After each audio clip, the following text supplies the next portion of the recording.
The spring of 1924 came late to the Oregon Cascades, and with it came our watchman, bouncing in the back of a Forest Service truck along a road that seemed determined to shake every tooth from his head. 3 days it had taken him to reach this place. 3 days of trains and trucks and finally mules, climbing ever higher into wilderness that grew thicker with each mile. The driver, a taciturn fellow named Hutchins, hadn't spoken more than 10 words since leaving the district station. But now, he pointed through the dirty windshield at a narrow wooden structure rising above the tree line like a finger pointing at heaven. Tower 7, they called it, though our man suspected the number was chosen more for its ominous sound than any logical sequence. 60 feet of crossed timbers and bolted steel, topped with a cabin no bigger than a rich man's closet. His home for the next 5 months, provided the mountain didn't burn down around him first. The watchman was 38 that spring, though the war had added years to his face that the calendar couldn't account for. In France, he'd learned to sleep through artillery barrages, but here, in the profound quiet of the Oregon wilderness, he would learn that silence could be far more unsettling than any bombardment. He had the thick hands of a man who'd worked lumber mills since boyhood, the cautious eyes of one who'd seen machinery take fingers and sometimes whole arms from the careless, and a slight limp from shrapnel that still worked its way out of his thigh on occasion. Tiny metal reminders of a morning near Bellow Wood. Jack Morrison met them at the base of the tower, the district ranger looking like he'd been carved from the same Douglas firs that surrounded them. 45 years old and built like a tree stump, Morrison had the peculiar combination of practical competence and barely concealed superstition that seemed endemic to men who spent their lives in these mountains. "You picked an interesting assignment," Morrison said, and there was something in the way he said interesting that made our watchman's instincts prick up. The climb to the cabin was a ritual of sorts. 123 steps. Morrison counted them aloud, though whether for the new man's benefit or some private superstition wasn't clear.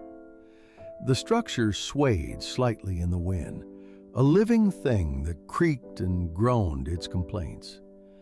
At the top, the cabin was Spartan but sufficient. A cot, a desk, a wood stove, and most importantly, the Osborne fire finder, a circular map table with an alidade for pinpointing smoke.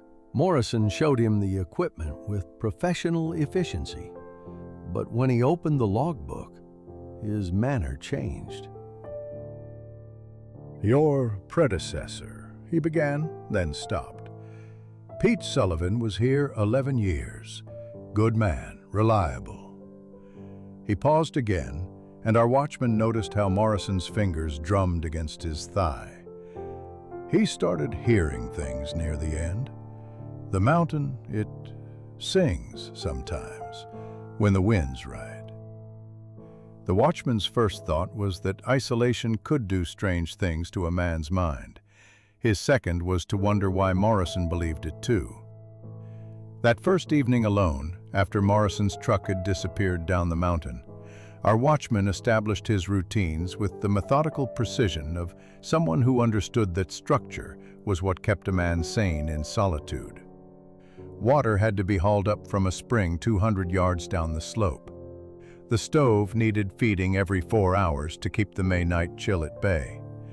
Every 2 hours during daylight, he would scan the horizon with field glasses, looking for the telltale wisps that meant fire.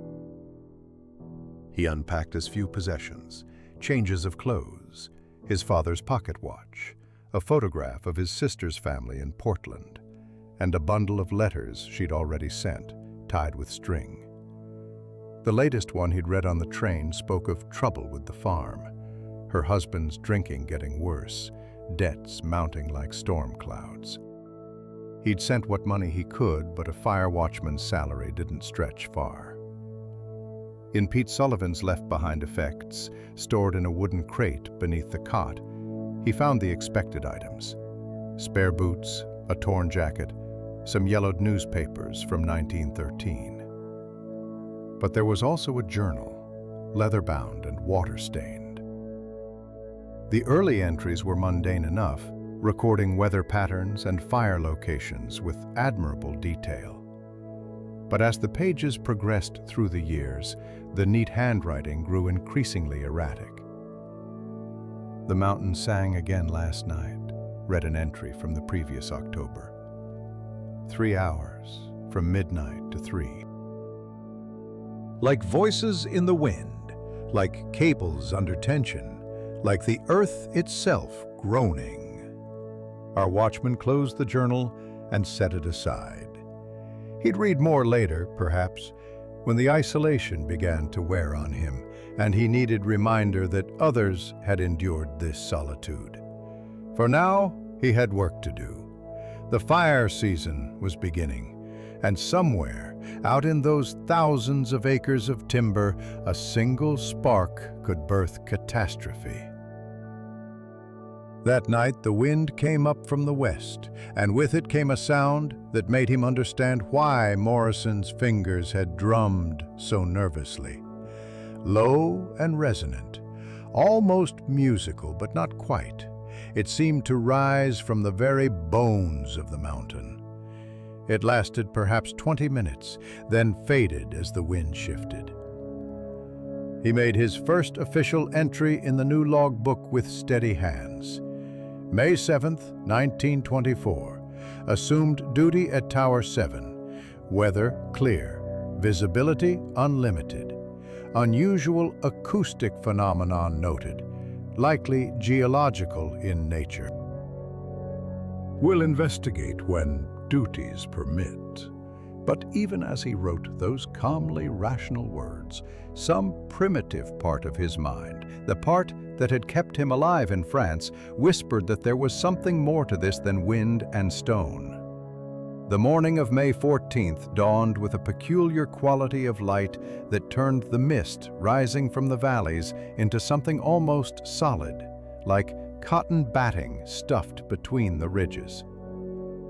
Our watchman had been at Tower 7 for a week now, and the rhythms of solitude had begun to settle into his bones.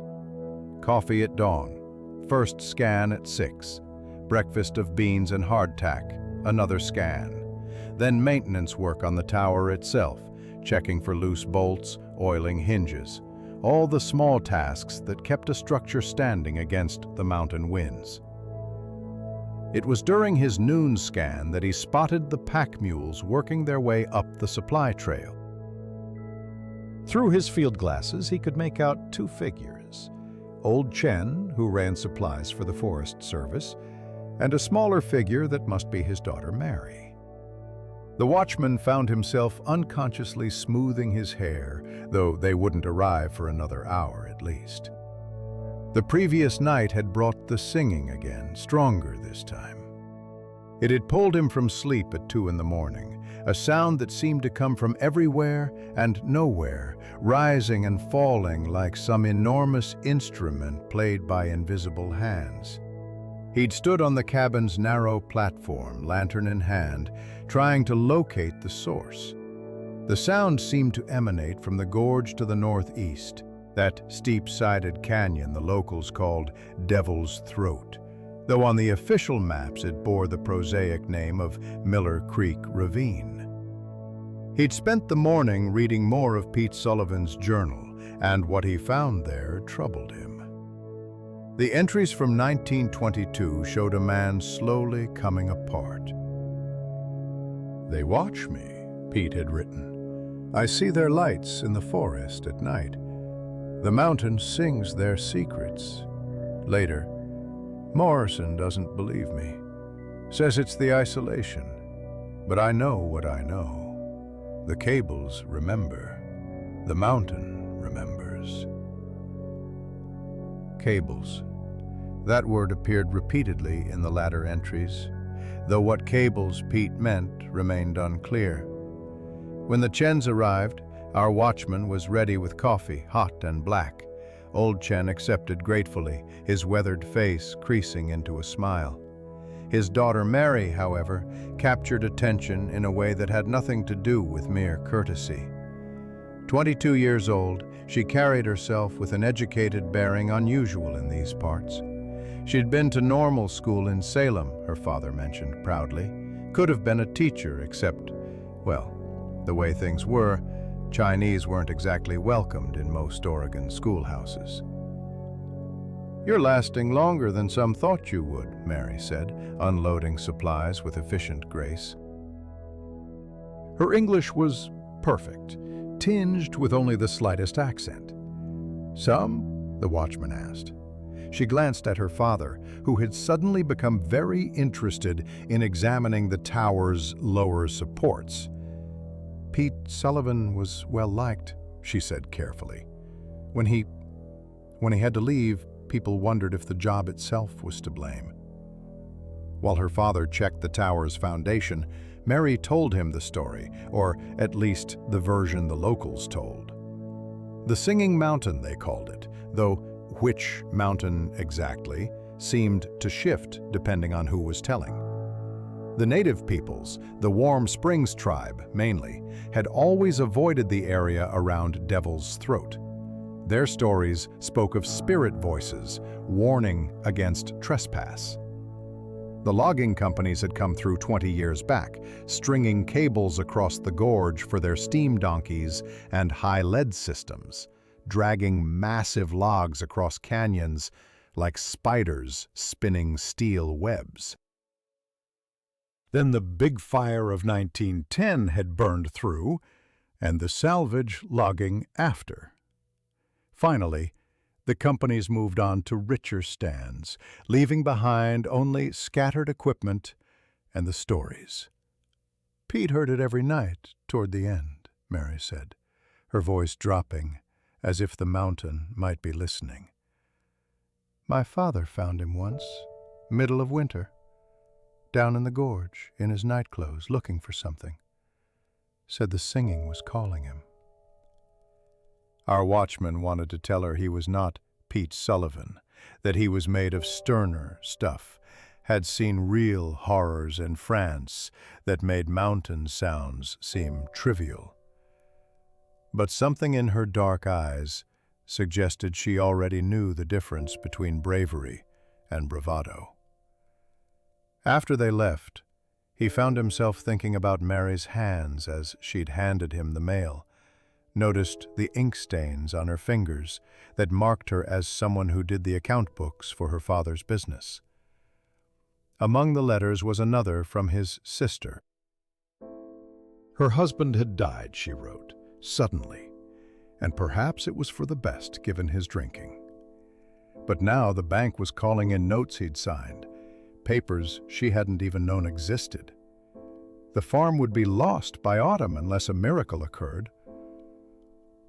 That night, the wind rose again, and with it came the singing, stronger than before. This time our watchman was ready. He'd prepared a crude map of the area, marking wind direction and intensity. The sound definitely originated from the gorge, and it had a quality that nagged at him, something almost mechanical in its resonance. He thought of Pete's words about cables and remembered his days in the lumber mills. He'd heard similar sounds when wind caught the steel cables of the logging operations just right, turning them into massive violin strings. But those had been active operations, with maintained equipment. Whatever was in that gorge had been abandoned for at least a decade. The next morning brought an unexpected visitor. Charlie Two Rivers appeared at the base of the tower, as if materialized from the mist itself, a man in his 50s, with eyes that seemed to hold centuries of patience. He was from the Warm Springs Reservation to the east, but traveled these mountains freely, trading goods and stories with equal facility. "You're the new watcher," Charlie said. It wasn't a question. They shared coffee while Charlie studied him with that peculiar intensity that made our watchman feel like he was being read like one of Pete's journal entries. Finally, Charlie spoke again. "The mountain has always sung. My grandfather heard it, his grandfather too.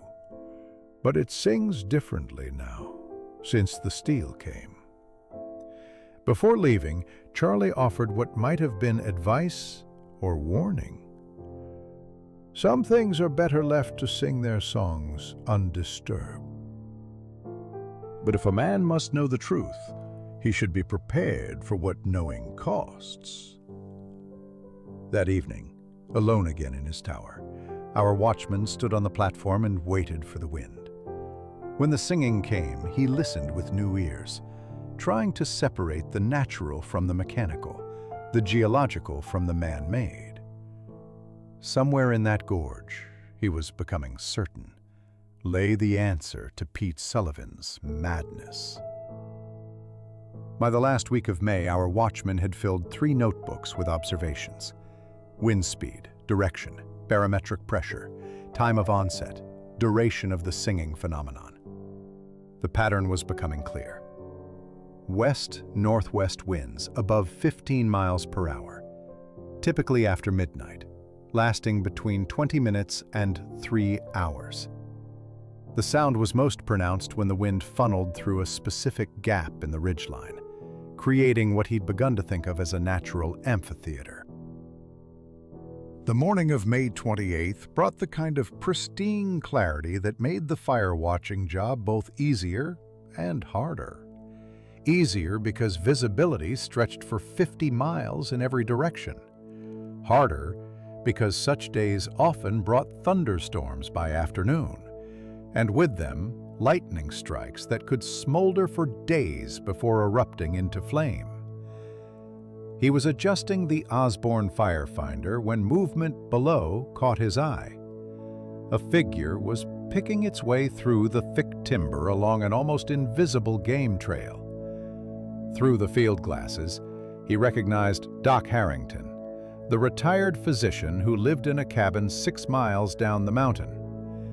68 years old, but moving with the steady purpose of a man who'd walked these trails for decades. The doctor's visit wasn't entirely unexpected.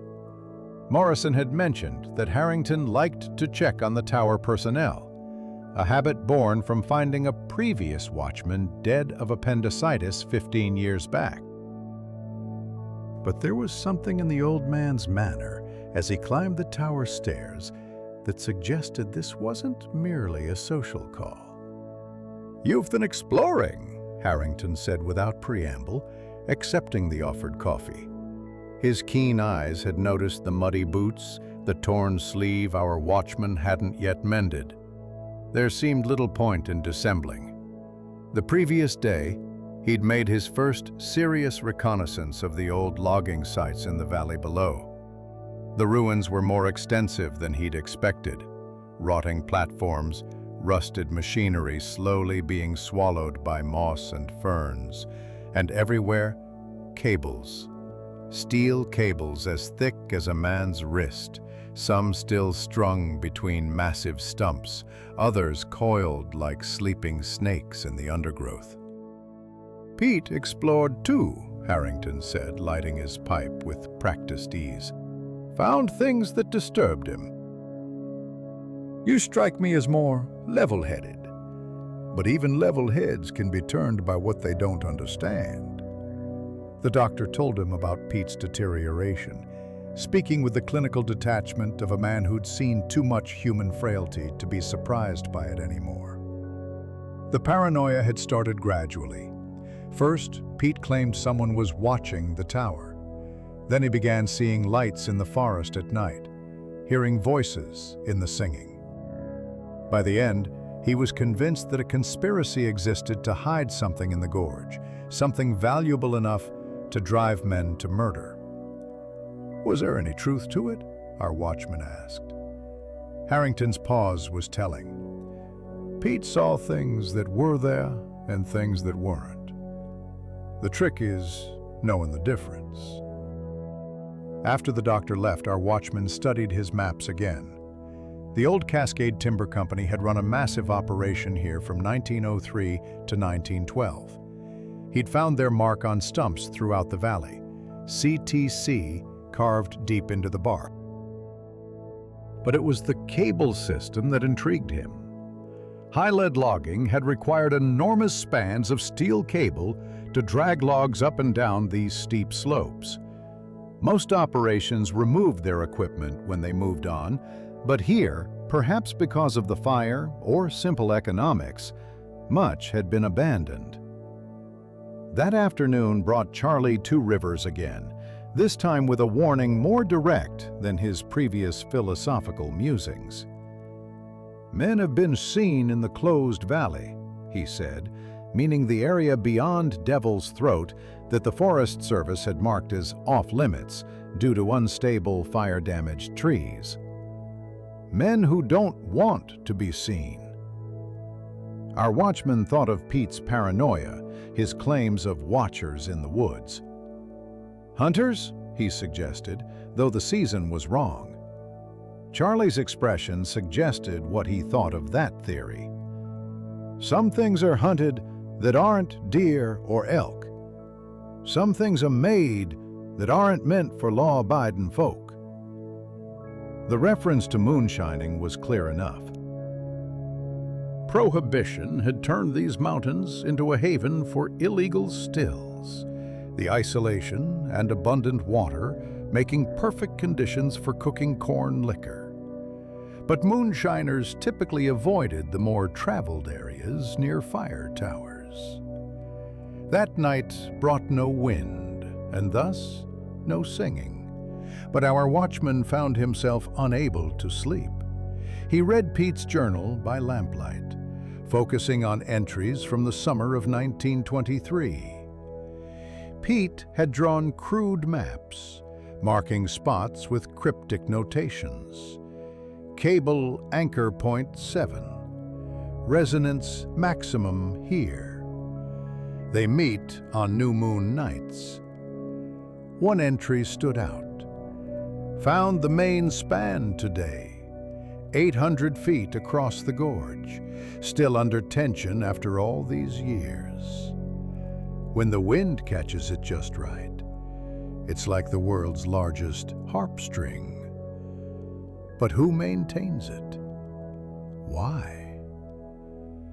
The next morning, our watchman made a decision. He would map the entire cable system, create a proper survey of what the Cascade Timber Company had left behind. It was the kind of methodical work that appealed to his nature, and it might explain the singing phenomenon scientifically. He told himself he wasn't following Pete's path, he was simply documenting historical artifacts for the Forest Service. He started at dawn, working his way systematically through the valley. The scope of the abandoned operation was staggering. He found spar trees, massive Douglas firs that had been topped and rigged with steel cables, still standing like ancient sentinels. He found donkey engines, steam-powered winches the size of small buildings, being slowly devoured by blackberry vines. And everywhere, cables. Hundreds of yards of steel cable, much of it still strung between anchor points. At the mouth of Devil's Throat, he found what Pete must have discovered. A main cable, nearly an inch thick, spanning the entire gorge. Unlike the other equipment, this showed signs of recent maintenance. The connections were free of rust, recently oiled. Someone had been here, someone who knew exactly what they were doing. As he examined the cable, a sound made him freeze. Footsteps in the forest behind him, trying to move quietly, but not quite succeeding. He turned slowly, his hand moving instinctively to the revolver Morrison had insisted he carry. A man emerged from the trees, hands raised in a gesture of peace. red-haired, mid-30s, with the kind of easy smile that could mean friendship or danger. "Didn't mean to startle you, friend," the stranger said. "Sam Mackenzie, but everyone calls me Red. I'm hunting a wounded elk. Blood trail led me this way." Our watchman noted there was no rifle, no blood on the man's clothes, no sign of any hunt except the story. But he kept his observations to himself, returning Red's smile with careful neutrality. Sometimes, his years in France had taught him, the best intelligence came from letting the other man think he was fooling you. The 1st of June came with a heat that seemed to press down from the sky like a flat iron, making the pitch in the pine trees run like tears. Our watchman had been planning his night expedition for 3 days, waiting for the right conditions. The wind patterns were predictable now, and tonight promised to bring the strongest singing yet, according to his calculations. A storm system moving in from the Pacific would funnel through the gap just after midnight. He'd prepared carefully, the methodical habits of a lifetime serving him well. A coil of rope, 50 feet, tested and retested. An oil lantern with a full reservoir and a spare. His father's compass, brass and reliable. A pry bar, borrowed from the tower's tool collection. And the revolver, cleaned and loaded, though he told himself it was only for wildlife. The afternoon had brought Mary Chen again, this time alone, her father sick with what she'd described as summer flu, but which our watchman suspected was something more chronic. She'd climbed the tower with surprising ease, barely winded despite the heavy pack of supplies. "You're planning something," she'd said, not a question, but an observation. She had a way of seeing through pretense that reminded him of a sergeant he'd known in France, a man who could spot a lie at 50 paces. He'd shown her his maps, the cable system laid out in careful detail. Her quick intelligence grasped the implications immediately. If the wind makes them sing, then someone's keeping them tuned, so to speak. But why? That's what I intend to find out. She'd looked at him then with an expression he couldn't quite read, concern mixed with something else. "My father says the last 3 watchmen before Pete all left early. One said he saw ghosts. Another claimed the mountain was cursed. Pete lasted the longest, but look what happened to him." Before leaving, she'd given him something unexpected, a small electric torch, the kind that ran on dry cell batteries. "More reliable than a lantern on windy nights," she'd said, "and less visible from a distance." Now, as darkness settled over the mountains like a heavy blanket, our watchman made his final preparations. He left a note in the logbook, matter of fact, "Investigating potential fire hazard in Devil's Throat area. Expected return by dawn." If something happened to him, at least there'd be a record. The descent in darkness was treacherous even with the electric torch. The game trail he'd scouted in daylight seemed entirely different at night. Roots becoming snares, branches reaching out like grasping fingers. Every sound made him pause, remembering Charlie's warning about men who didn't want to be seen. Twice he stopped, certain he heard footsteps matching his own, but when he stood still, there was only the ordinary noise of a forest at night. He reached the gorge just as the wind began to pick up.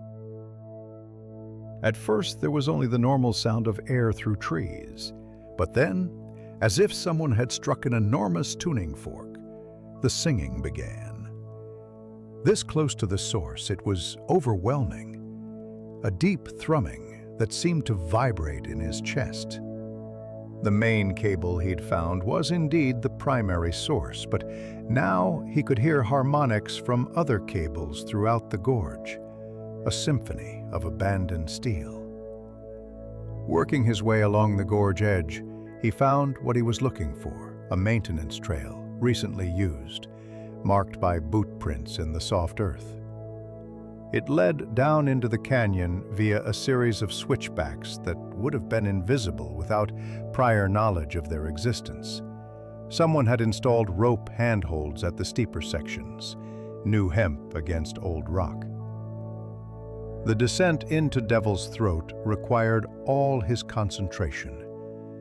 The singing was so loud now it seemed to fill the world, and the electric torch revealed only small circles of reality in the overwhelming darkness. Halfway down, he found a platform built into the canyon wall, constructed of new timber, cleverly concealed with old moss and ferns. Below it, the trail continued, but here was evidence of regular use. Cigarette butts, boot marks, a dropped button from a work shirt. It was then that disaster nearly struck. Reaching for a handhold, his foot slipped on loose shale. For a moment, he was falling, the torch spinning away into darkness, his hands grasping desperately at nothing. Then his fingers caught the rope, the rough hemp burning his palms as he stopped his slide. The clatter of rocks echoed through the gorge, loud even over the singing cables. He hung there, breathing hard, waiting. If anyone was nearby, they'd surely heard that. Minutes passed, 5, 10, before he felt safe enough to continue. The torch was gone, but he still had the lantern.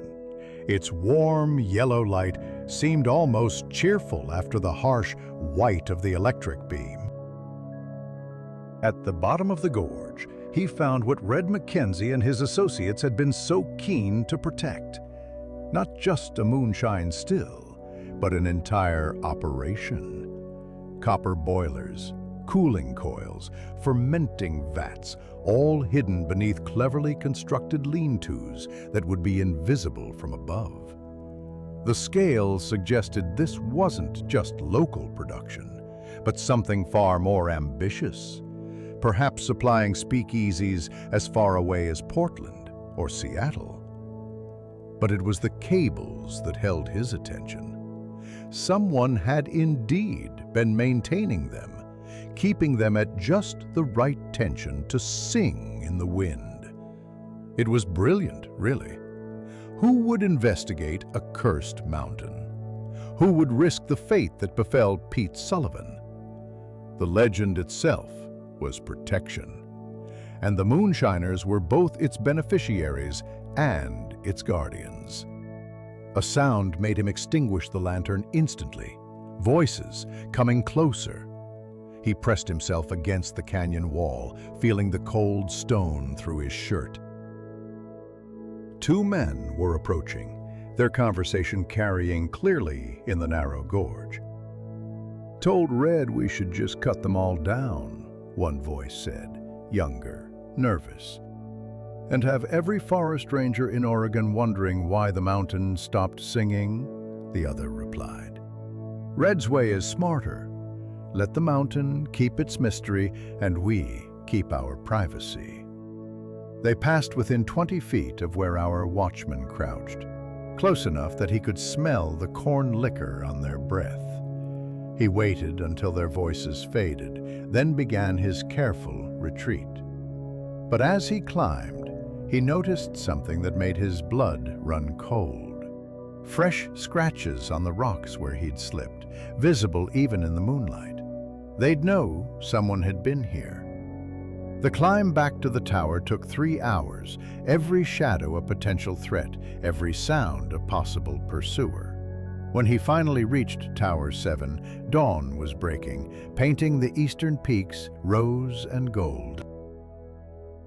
He was exhausted, his hands raw from rope burns, his clothes torn and dirty. But he'd found his answer. The Singing Mountain was no ghost story, but a very human deception, maintained by men who profited from fear and superstition. The question now was what to do with this knowledge. Pete had known, or at least suspected, and look where it had led him. The morning of June 15th broke with an oppressive stillness that promised thunderstorms before day's end. Our watchman had spent 2 weeks since his night descent living with heightened vigilance, every approaching footstep possibly bringing consequences for his trespass. But the confrontation, when it came, arrived with a smile and an offered flask.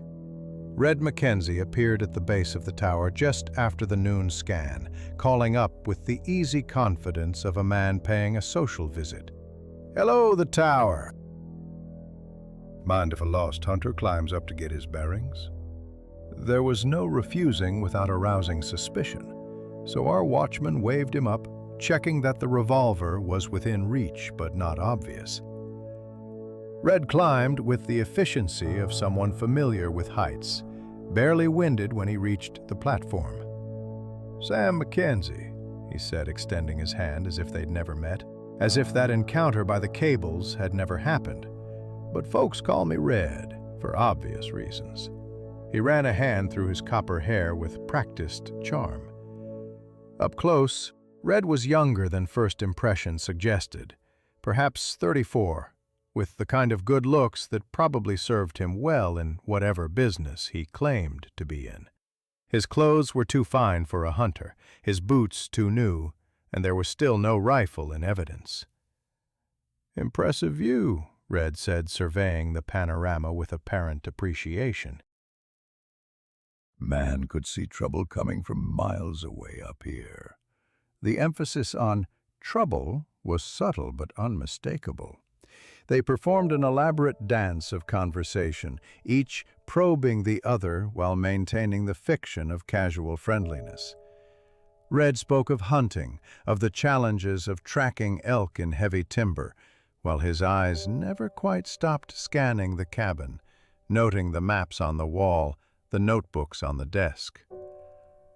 "Must get lonely up here," Red observed. "Just a man and his thoughts. Pete Sullivan now, he let those thoughts get the better of him, or so I heard." "You knew Pete?" "Everyone knew Pete. Shame what happened. They say he started imagining things, seeing things that weren't there, hearing things too. The isolation can play tricks on a man's mind." Our watchman recognized the warning wrapped in sympathy, but he'd learned in France that sometimes the best defense was unexpected offense. "Funny thing about Pete's journals," he said casually.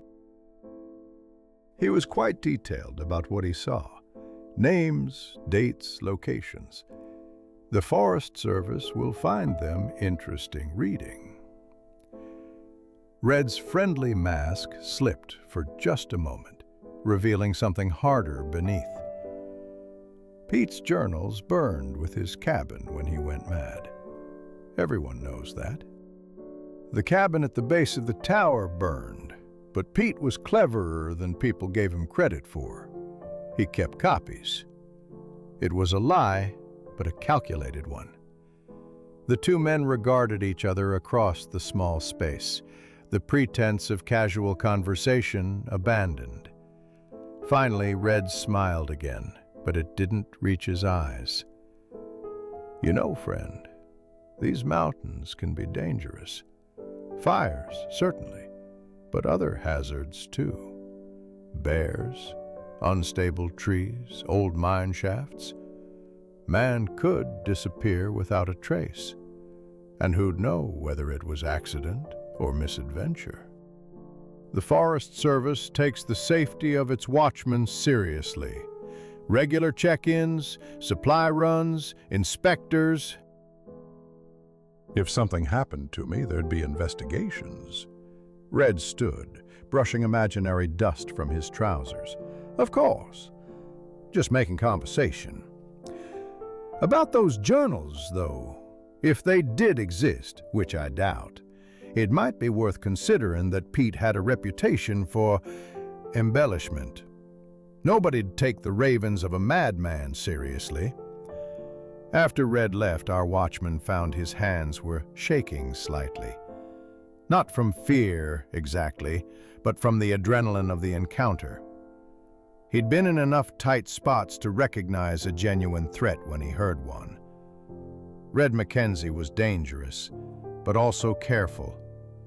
He wouldn't act rashly, not when there were other options. The storm arrived earlier than expected, black clouds boiling up from the southwest like smoke from some enormous fire.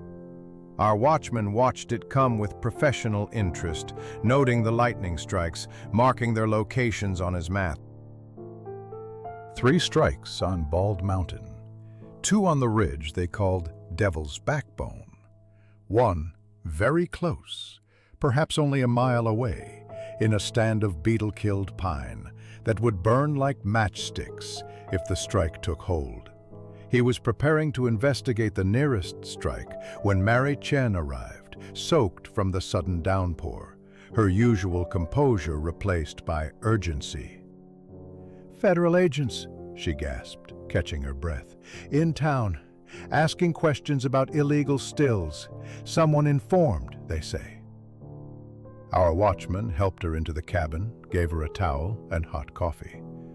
"Why are you telling me this?" She looked at him with those intelligent eyes that missed nothing. "Because Red Mackenzie thinks you're the informant. He's been spreading that story in town. And because," she hesitated, then continued, "my father's been forced to transport for them. Medicine he needs, it's expensive, and Red offered to help with the costs if father would just carry some extra packages on his supply runs." The revelation recast many things. Old Chen's illness, Mary's worried looks, the way supplies sometimes seemed lighter than the manifest suggested. The moonshiners had their hooks in more people than just Pete Sullivan. "There's more," Mary said. "Red's cousin, Walter Hayes, he's unstable. Red keeps him in line mostly, but Walter's been saying things about Pete, about what really happened." Lightning struck again, close enough that the thunder followed almost instantly. The tower swayed slightly in the wind, and our watchman was reminded that he had duties beyond the mystery of the Singing Mountain. "I need to check that last strike," he said. "You should stay here until the storm passes." But Mary shook her head. "Red's coming back tonight with Walter and maybe others. He wants those journals you mentioned." "I heard them planning it at the store." Our watchman considered his options. He could run, abandon the tower and his post. He could try to reach Morrison at the district station, but that was a day's journey. Or he could prepare for their arrival, use the advantage of knowing they were coming. "Tell me about Walter Hayes," he said, decision made. Mary's description painted a picture of a man unraveling, held together only by his cousin's force of will and the moonshine business that gave his violence purpose. 28 years old, he'd come back from the war wrong, she said, using the local euphemism for shell shock. He'd been the one following Pete, watching him, feeding his paranoia until it blossomed into madness. "Pete figured it out near the end," Mary said. "That's why they had to discredit him, make him seem insane. Walter enjoyed it, the watching, the tormenting. Red just saw it as business, but Walter made it personal. Thunder rolled across the mountains like artillery, and our watchman was back in France for a moment, waiting for the shells to fall. The storm passed just before sunset, leaving the air clean and sharp, with the smell of ozone and wet pine. Mary had departed an hour earlier, carrying a sealed envelope our watchman had pressed into her hands.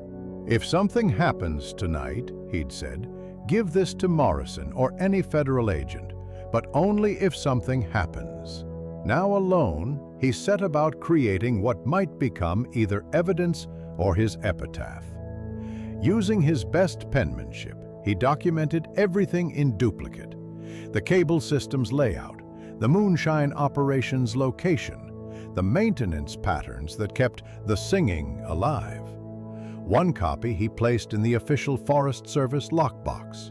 The other he wrapped in oilcloth and hid beneath a loose floorboard he'd discovered weeks earlier.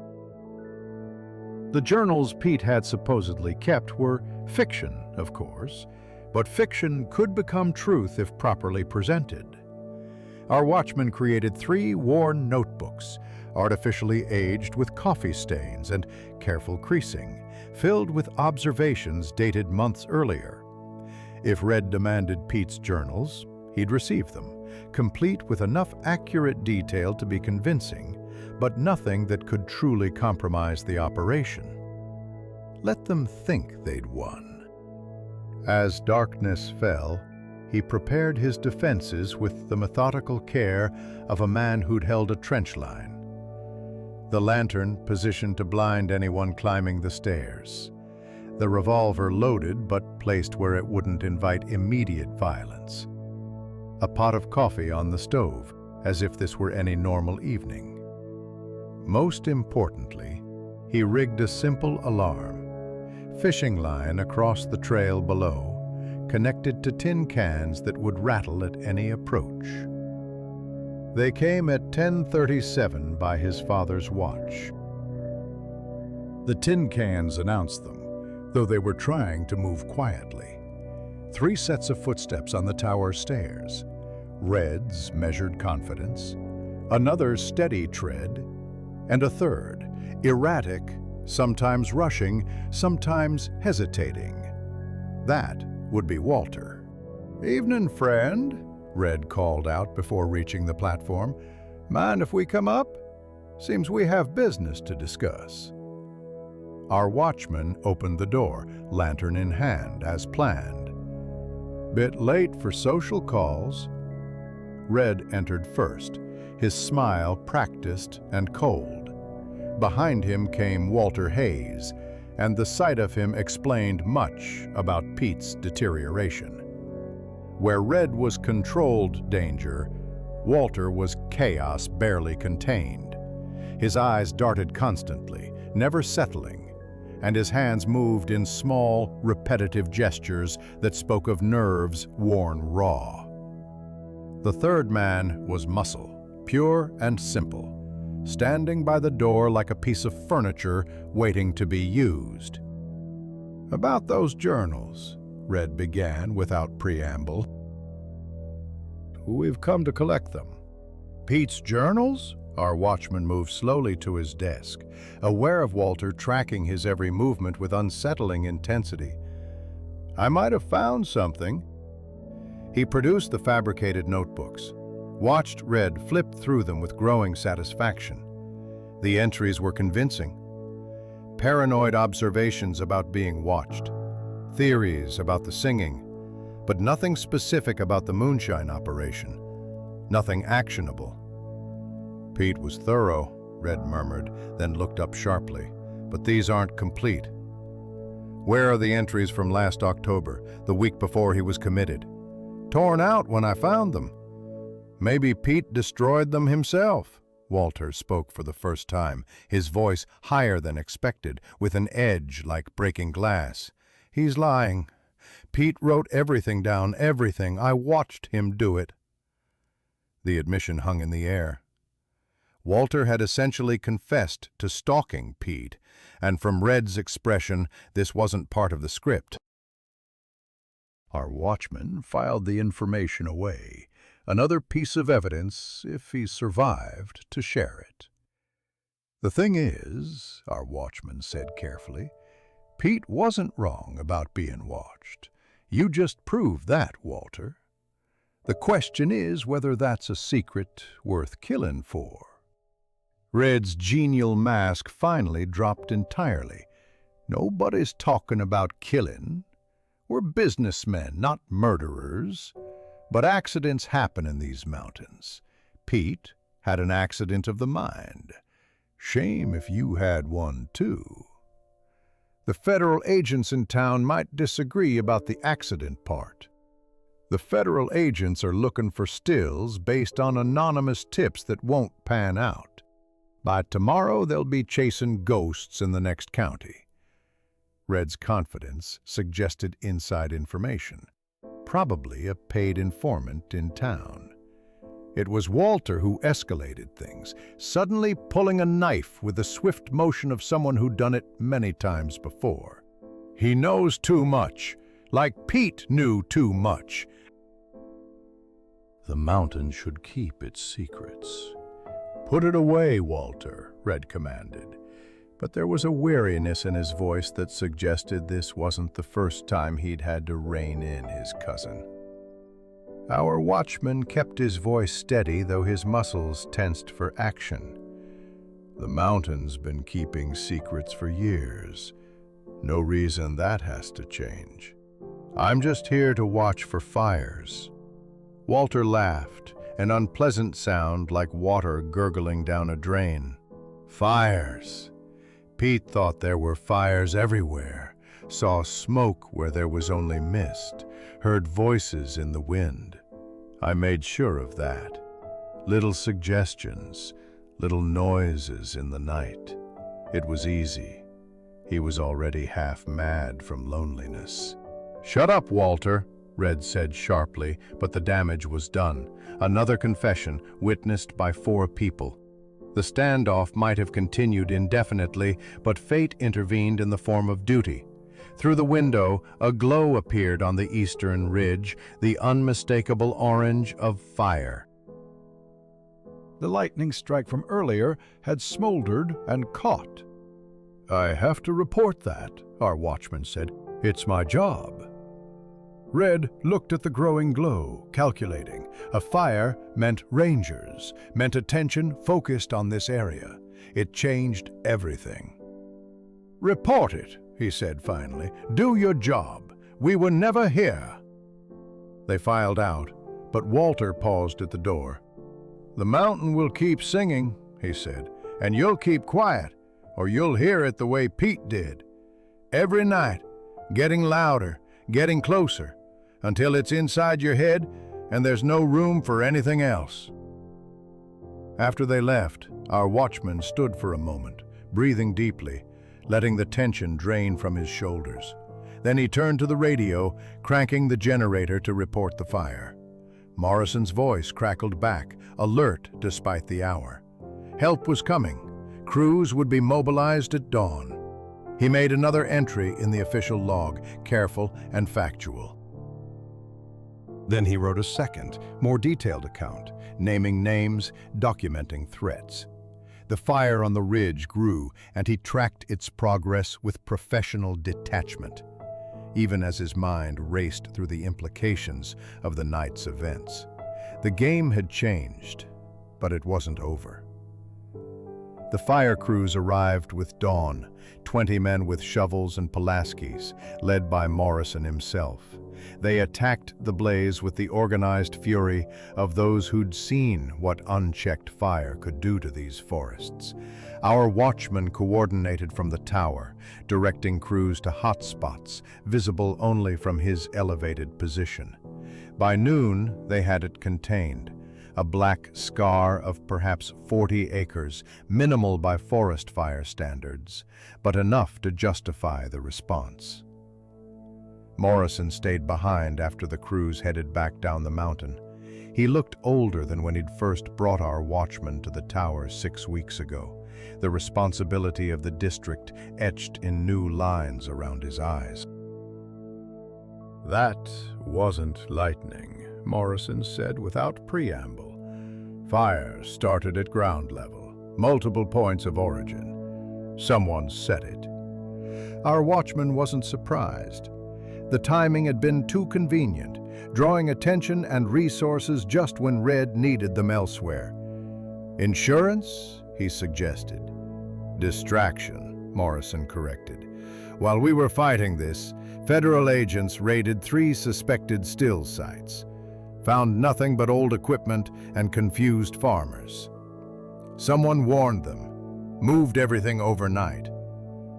They stood in silence for a moment, watching smoke still rising from hot spots in the burn.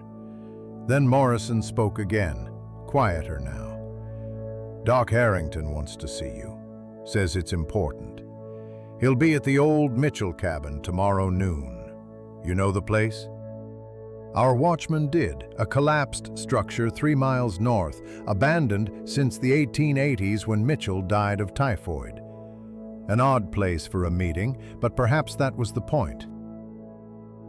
That evening brought an unexpected comfort. Charlie Two Rivers appeared with fresh venison and wild onions, making camp at the base of the tower without asking permission.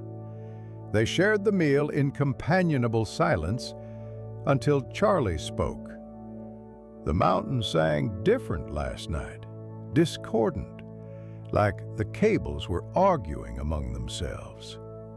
It was a poetic way of describing what our watchman had noticed too. Someone had been adjusting the tension, probably moving equipment, changing the setup that had existed for years. The mountain's song was changing, and with it, perhaps, the balance of power in these woods. My grandfather, Charlie continued, told of a time before the steel came, when the mountain sang with its own voice. Wind through stone, water through channels carved by centuries. That song was peaceful. This new song, the cable song, it carries discord. It will end soon, one way or another. The next day, our watchman made his way to the Mitchell cabin, taking a circuitous route in case he was followed. The structure was indeed collapsed, just weathered logs and memories. But Doc Harrington was there, sitting on what had been the front step, smoking his pipe with studied calm. "I've been thinking about Pete Sullivan," the doctor began, "about what happened to him. Professional curiosity, you might say." Harrington produced a leather journal, different from his medical bag, older. "I've been keeping notes on the watchman here for 15 years.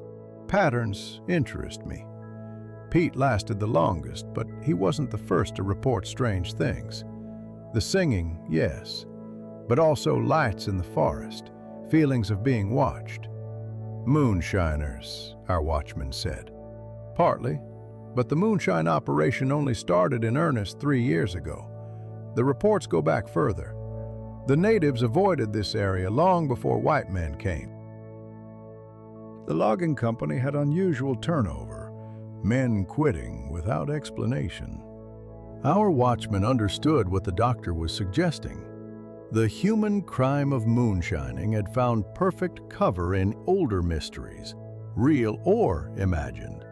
Red Mackenzie had simply exploited existing fears. "I treated Pete," Harrington continued, "before they took him to Salem. He was genuinely disturbed, but there was method to his madness. He'd figured out the moonshine operation, yes, but also something else. He kept talking about the old crime and blood in the ground. I think he found something in that gorge, something from the logging days." Before our watchman could respond, Mary Chen emerged from the forest, moving with urgent purpose. "I was followed," she said quickly, "but I lost them at the creek. Walter's gone completely unstable. Red can't control him anymore. He's been ranting about finishing what he started with Pete." She'd brought disturbing news. Her father, racked with guilt over his forced complicity, had written a full confession about transporting moonshine. He was prepared to testify if given protection. More importantly, he'd kept records, dates, and quantities that would prove the operation's scope. "There's something else," Mary added. "Federal Agent Brennan, the one leading the investigation, he's been asking about you specifically. Someone told him you're involved with the moonshiners." It was a clever move, typical of Red's thinking. Discredit the watchman as a corrupt accomplice, and anything he said would be suspect. Our watchman felt the net tightening, but also saw opportunity. Sometimes the best way out of a trap was deeper in. "Where's Walter now?" he asked. "In town, drinking heavily. Red's trying to arrange to get him away, maybe to California, but Walter won't leave. He keeps saying he has unfinished business." Harrington stood, knocking his pipe against the cabin's ruins. If Walter's as unstable as you say, he's a danger to everyone. In my professional opinion, he needs institutional care, the same kind Pete's getting. The alliance formed there among the ruins was an unlikely one. A fire watchman, an elderly doctor, and a young Chinese woman. But each brought something essential. Our watchman had the evidence and official position. Harrington had medical authority and respect in the community, and Mary had inside knowledge and her father's testimony. They agreed to meet again in 3 days, during the new moon, when the moonshiners would be moving their biggest shipment yet, trying to recoup losses from the failed raid. It would be dangerous, but it might be their only chance to expose everything. Walking back to the tower, our watchman found the forest unusually quiet, the kind of stillness that preceded storms or predators. At the tower's base, he discovered why. His cabin door stood open, though he'd locked it that morning. Inside, chaos. His belongings scattered, notebooks torn apart, even the floorboards pried up in places. They'd found his hidden documentation. But they'd missed something. In their fury, they'd overlooked the official Forest Service lockbox, thinking perhaps it was too obvious. Inside, his original report remained safe. Small victory, but sometimes those mattered most. The morning of July 15th arrived with the kind of pristine clarity that made distant peaks seem close enough to touch. Our watchman stood on his platform, field glasses trained on a thin column of smoke rising from the next valley. Not a wildfire this time, but something more deliberate. A signal fire, the kind trappers use to communicate across vast distances. 3 puffs, then pause, then 3 more. Charlie's warning that trouble was coming. The previous night had brought the worst storm of the season, wind and rain that turned the Singing Mountain into a shrieking demon. Lightning had struck repeatedly, and our watchman had been up until dawn tracking strikes, radioing positions to Morrison. But it was what happened during the storm that truly mattered. Walter Hayes had come alone, drenched and wild-eyed, climbing the tower stairs like a man possessed. He'd stood in the doorway, water streaming from his clothes, that knife again in his hand. "Pete heard it too," he'd said. "The real singing, underneath the cables. The mountain knows what we did." Then, as suddenly as he'd appeared, he'd fled back into the storm, leaving our watchman to wonder what secrets were eating at Walter's diseased mind. What had happened during the logging days that still haunted these woods? Now, in daylight, the damage from Walter's earlier ransacking was even more apparent. But our watchman had used the violation to his advantage, carefully placing new evidence where the searchers had already looked. If they came again, they'd find what he wanted them to find. Morrison's voice crackled over the radio. "Got a situation developing. Federal agents found a body in Devil's Throat. One of the moonshiners, throat cut. They're treating it as murder."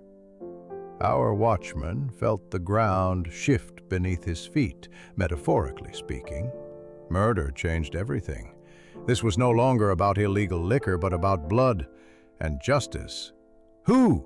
he asked, though he suspected he knew. "Haven't identified him yet. But there's more.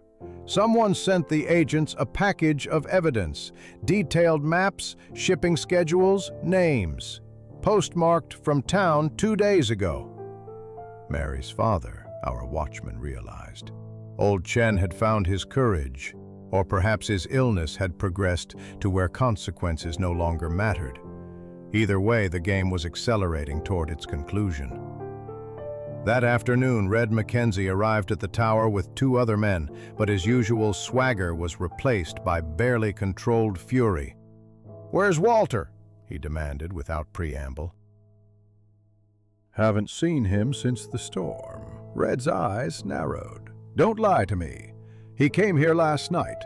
The Carlson boys saw him climbing your tower, so they'd been watching even in the storm. Our watchman chose his words carefully. He came, ranted about Pete and Singing Mountains, then left. He seemed disturbed. He's always been disturbed, Red said bitterly. But he's also family, and family protects family. If you've done something to him, the only one who's done anything to Walter is Walter himself. And maybe whatever happened here years ago that he can't stop talking about. Red's reaction was telling. A flinch quickly suppressed. Nothing happened here except logging. Trees fell, money was made, companies moved on. But one of Red's companions, an older man our watchman hadn't seen before, spoke up unexpectedly. "Tell him, Red. Tell him about McKinnon." "Shut up, Harvey." Harvey, however, seemed past caring. 1911 it was. McKinnon was a company inspector, came nosing around about missing equipment, skimmed profits. They found him at the bottom of Devil's Throat, neck broken. Called it an accident. But everyone knew. Your uncle made sure everyone knew, so they'd keep quiet. The pieces were falling into place. The old crime Pete had discovered, the blood in the ground he'd rambled about. A murder covered up, and years later, the same gorge used for new crimes, as if the place itself attracted violence. "Walter found McKinnon's remains last year," Harvey continued, ignoring Red's murderous glare.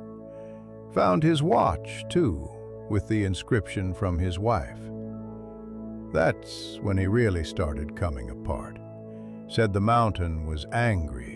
Said it demanded justice." The radio crackled to life, Morrison's voice urgent. "Fire spotted southeastern quadrant, big one. All available hands needed." It was perfect timing, or orchestrated distraction. Our watchman couldn't tell which, but Red seized on it immediately. "You've got a job to do, watchman. We'll handle family business our way." After they left, our watchman studied the smoke through his field glasses. The fire was real enough, already spreading through drought-dry undergrowth. He radioed coordinates, wind speeds, likely progression paths. Professional duty took over, pushing aside the human drama for the moment. But as he worked, Mary arrived, climbing the stairs with urgent energy. "The federal agents arrested my father," she said breathlessly. "But also Red's inside man at the telegraph office. They're unraveling the whole network." She brought more news. Walter's body had been found in Devil's Throat, near where McKinnon had died 13 years earlier. He'd left a note, confessing to tormenting Pete Sullivan, to helping cover up the moonshine operation, to living with the guilt of his uncle's old murder. The mountain had indeed demanded justice in its way. "Red's blaming you," Mary warned. Says you drove Walter to it, filled his head with accusations. Some people believe him. Our watchman thought of Walter's final visit, the wild eyes, the knife, the rambling about songs beneath songs. The man had been destroying himself from within long before their paths crossed. But guilt and blame rarely followed logical paths. The fire grew throughout the day, and by evening the sky glowed orange. Fire crews were converging from 3 districts, and with them came federal agents, using the chaos as cover to position themselves for raids. The endgame was approaching. That night, as our watchman monitored the fire's progress, he heard the mountain sing one last time. But now he heard what Charlie had described, not just the cable's mechanical harmony, but something older underneath. Wind through ancient stone, water through hidden channels. The natural song that had existed before humans brought their steel and their crimes. He made what might be his final entry in the official log. Fire contained to southeastern quadrant. Smoke heavy but visibility adequate. Mountain conditions unstable. Recommend caution for all personnel. It was all true, though the instability he referred to had nothing to do with geology. The last week of July brought resolution with the sudden violence of a summer thunderstorm. Federal agents, armed with old Chen's testimony and Walter's posthumous confession, descended on the moonshine operation like avenging angels. Our watchman watched from his tower as vehicles wound up the mountain roads, dust plumes marking their progress like smoke signals of change. The raids were coordinated with military precision. While Red Mackenzie stood in the town marshal's office, arguing that Walter had been driven to suicide by harassment, agents were dismantling his carefully constructed empire. They found the stills in Devil's Throat, the storage caves hidden behind false rock faces, the network of cables that had been maintained not just for their singing, but as a communication system, vibrating coded messages across the gorge. Morrison brought the news personally, climbing the tower stairs with the satisfied expression of a man who'd seen justice served.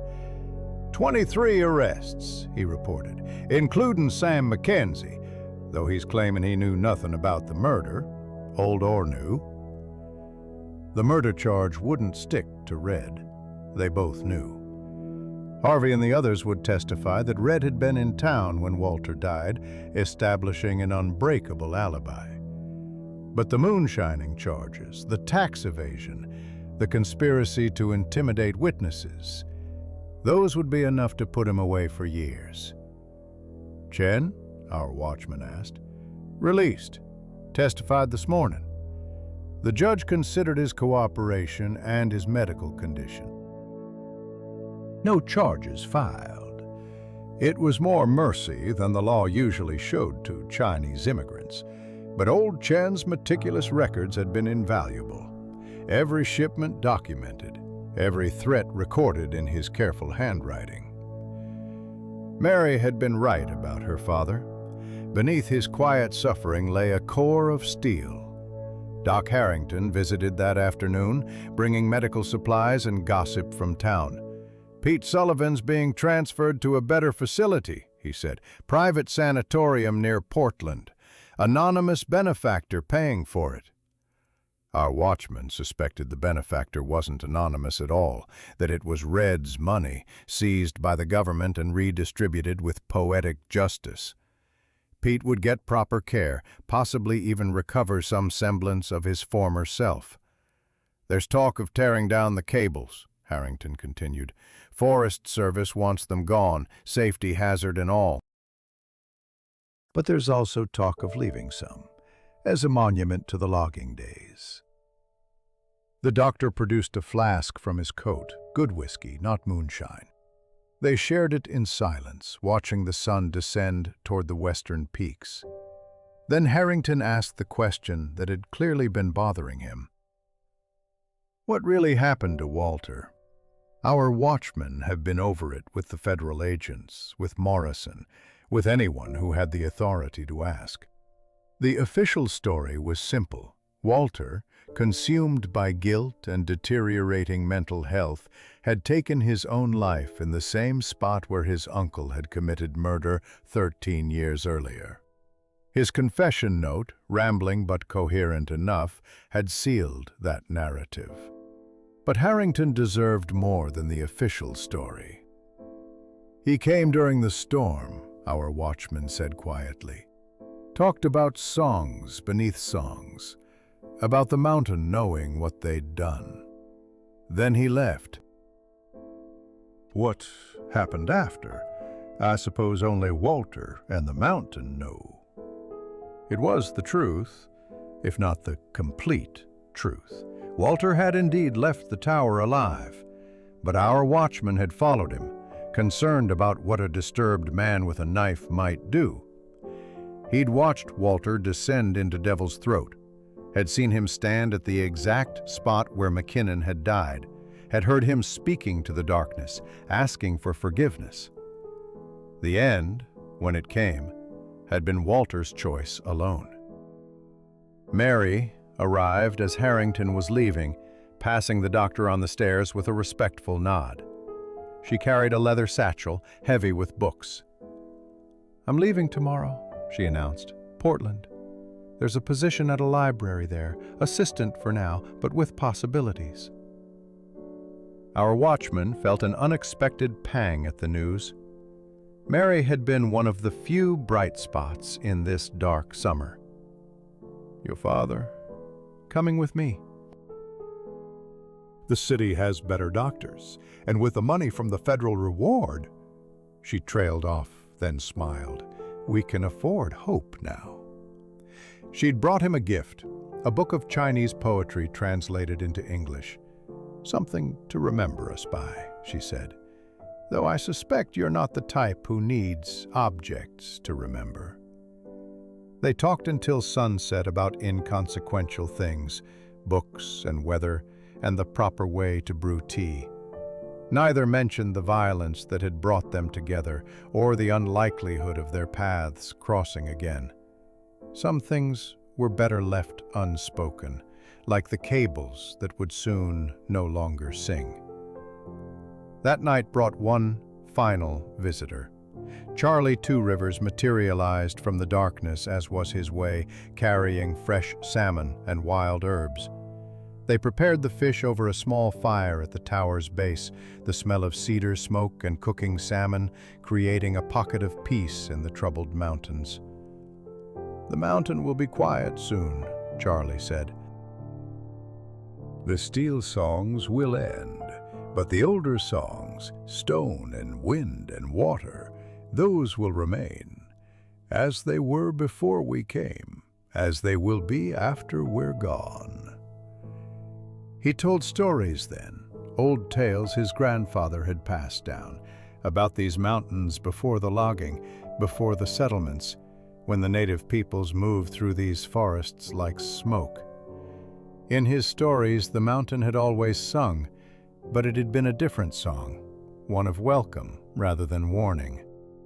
"Your part here is ending," Charlie observed, "but the mountain will remember you. It remembers all who listen to its songs." The next morning, our watchman stood on his platform, watching the crews begin dismantling the cable system. They worked carefully, methodically, understanding that they were taking apart more than just steel and rust. They were dismantling a legend, ending a chapter in the mountain's story. Red Mackenzie would go to federal prison for 7 years. Most of his crew would serve lesser sentences. Old Chen would live another 3 years in Portland, long enough to see Mary become head librarian at a branch library. Pete Sullivan would recover enough to write letters, though never enough to live independently. But all that was still future. For now, our watchman simply watched and recorded, as was his duty. The fire season still had 2 months remaining, and somewhere in those thousands of acres of timber, the next spark was waiting to be born. August came to the Cascades with a gentleness that seemed almost apologetic after the violence of July. Our watchman stood on his platform in the pre-dawn darkness of August 23rd, watching the stars fade as the eastern sky lightened. In 3 days, his replacement would arrive, and he would descend from Tower 7 for the last time. The mountain no longer sang.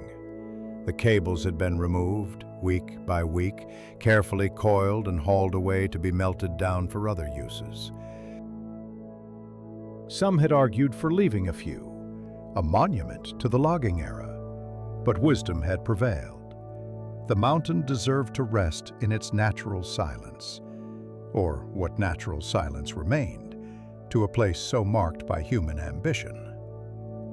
Morrison had offered him a promotion, district fire supervisor, an office job with regular hours and better pay. Our watchman had accepted, knowing it meant trading the clean isolation of the tower for the messy complications of managing people and politics. But perhaps that was growth, moving from observer to participant, from watcher to actor. His sister had written with good news. The reward money from helping break up the moonshine ring, combined with what she'd inherited after her husband's debts were settled, had been enough to save the farm. She was learning to manage it herself now, discovering strengths she hadn't known existed. Hardship had revealed her true character, as it often did. The official report on the summer's events ran to 40 pages, dry, bureaucratic language that captured facts but not truth. Nowhere in those pages did it mention the way morning mist turned the valleys into rivers of cloud, or how Pete Sullivan's handwriting had grown increasingly frantic as his mind unraveled, or the sound of Walter Hayes's voice breaking as he spoke of songs beneath songs. Our watchman had written his own account, unofficial and more honest, not for publication or posterity, but for himself, to make sense of what had happened. In it, he tried to capture the complexity of men like Red Mackenzie, criminal certainly, but also protective of his people in his way. He wrote about Mary Chen's quiet courage, her father's dignified suffering, Doc Harrington's search for redemption through service. He wrote, too, about the mountain itself, this ancient gathering of stone and forest that had witnessed so much human folly. The native peoples who had first heard its songs, the loggers who had strung it with steel, the moonshiners who had used its mystery for cover, and now the Forest Service, trying to manage and protect what they only partially understood. A sound made him turn, not the singing, but something more prosaic. Footsteps on the tower stairs. Charlie Two Rivers emerged onto the platform, carrying a bundle wrapped in deer hide. "Came to say farewell," Charlie said simply, "and to give you this." Inside the bundle was a piece of cable, no more than a foot long, polished until it gleamed. "From the main span," Charlie explained, "the one that sang the loudest. The mountain's voice for 13 years, even if it wasn't its true voice." Our watchman accepted the gift, understanding its significance. Some things shouldn't be entirely forgotten, even if they were better left in the past. "Where will you go?" Charlie asked. "Salem first, for training, then wherever they send me." "Fighting." Our watchman added one of his own, not sure who he was memorializing, but feeling the gesture was necessary. The gorge was quiet now, just ordinary mountain sounds, water over rocks, wind through trees, the occasional call of a hawk. Whatever songs it had sung, natural or otherwise, were silenced. Perhaps that was for the best, though our watchman found himself oddly mourning the loss. Even dark mysteries had their place in the world. Walking back, he encountered a young elk, probably the same one he'd seen his first week at the tower. It had grown during the summer, its antlers beginning to branch. They regarded each other for a long moment, two creatures whose paths had randomly crossed. Then the elk bounded away into the forest. His last night in Tower 7, the weather was perfect. Clear skies, gentle breeze, temperature dropping just enough to make the wood stove welcome. He sat on the platform with coffee and his father's pocket watch, timing the intervals between his scanning sweeps by habit more than necessity. At midnight, he thought he heard something, not singing exactly, but a resonance in the wind, as if the mountain remembered its cables and was humming their ghost tune. But when he listened carefully, it was just the ordinary sound of air moving through stone and trees, the mountain's original voice, older than human memory. He thought about Pete Sullivan in his sanatorium, slowly piecing his mind back together. About Red Mackenzie in federal prison, probably already planning his next scheme. About Walter Hayes in the ground, his torments finally ended. About Mary Chen in Portland, surrounded by books and possibilities. Each had been changed by this place, by its songs and silences. In the morning his replacement would arrive, a young man from Eugene, eager and untested. Our watchman would tell him about the equipment, the routines, the fire patterns. He might mention that the mountain used to sing, but didn't anymore. He probably wouldn't explain why, leaving that for the young man to discover in the records, if he was curious enough to look. For now, though, he simply sat and watched, as he had all summer. The stars wheeled overhead in their ancient patterns. The forest breathed its night rhythms, and the mountain, finally, was quiet. Its unnatural song ended, its natural voice restored. It was, our watchman thought, a kind of justice, the only kind the mountain had ever really wanted.